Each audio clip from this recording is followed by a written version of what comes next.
చిత్రపటంలో చూపించిన డి అంటే జ్ఞాపకాల పుస్తకంలోని గతం ఆలోచనలు మరియు భవిష్యత్తు ఊహలతో ఏబిసి అంటే ప్రాపంచిక ఆత్మ కోరికలు సృష్టించి వాటిని డిలోనే రాస్తుంది. ఆ కోరికలు తీర్చుకోవడం కోసం ప్రస్తుతంలో ప్రయత్నం జరుగుతుంది. భవిష్యత్తులో ఆ ప్రయత్నాల అనుభవం పొందుతాము. ఆ అనుభవ సమాచారం డిలో రాయబడి మళ్ళీ గతంగా మారిపోతుంది. వాటి వల్ల తర్వాత మరో కోరిక పుడుతుంది. ఈ విషవలయంలో మనిషి ఇరుక్కుపోతాడు. జీవితమంతా ఇలాగే గడిపేస్తాడు. ఇలా కోరికల వెంట పరిగెత్తడం వల్ల కొన్నిసార్లైనా ఓటమి పొంది తీవ్రంగా బాధపడడం జరుగుతుంది. తీరిన కోరికలు కూడా తాత్కాలికమైన సుఖ అనుభవాలను ఇస్తాయి, కానీ అవి కూడా గతంలోని తీవ్ర బాధలను మరిచిపోనివ్వవు. కానీ వరుసగా గెలుస్తూ పోతున్న వ్యక్తికి అహంకారం పెరిగిపోతుంది. అలాంటి వ్యక్తికి ఒకసారి కలిగిన ఓటమి చిన్నదైనా తీవ్ర బాధను కలిగిస్తుంది.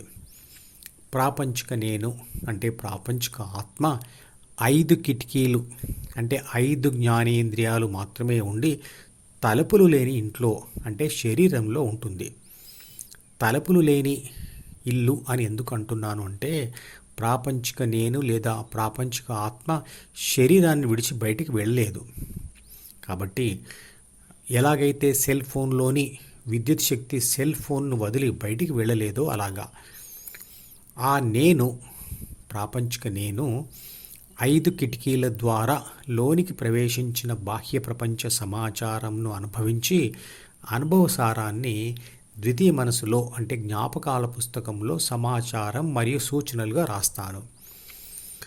నేను ఆ తర్వాత ఆ జ్ఞాపకాల పుస్తకం మీద ఫోకస్ చేయకపోతే అంటే ధ్యాస పెట్టకపోతే కోరిక కలగదు, ప్రయత్నము జరగదు, అనుభవము ఉండదు, ఓటమి ఉండదు, బాధ ఉండదు.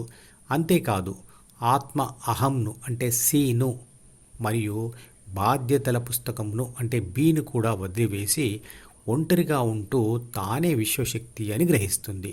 ఇది భగవద్గీత సారాంశం. బుద్ధుని అనుభవ సారాంశం కూడా ఇదే.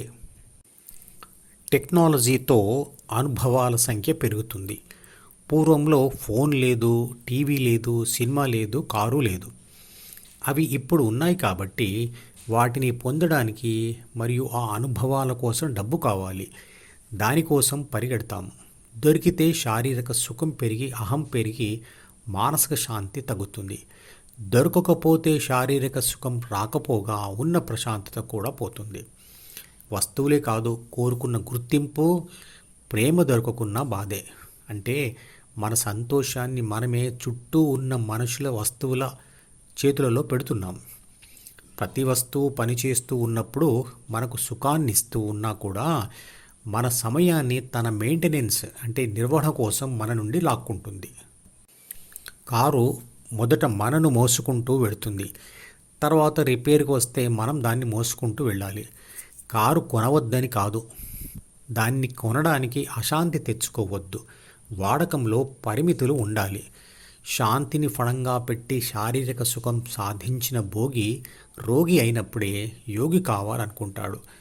అప్పుడు మాత్రమే తాత్కాలికమైన ప్రపంచ సుఖాలను వదిలి ధ్యానం చేస్తూ మళ్ళీ శాశ్వత శాంతిని పొందుతాడు.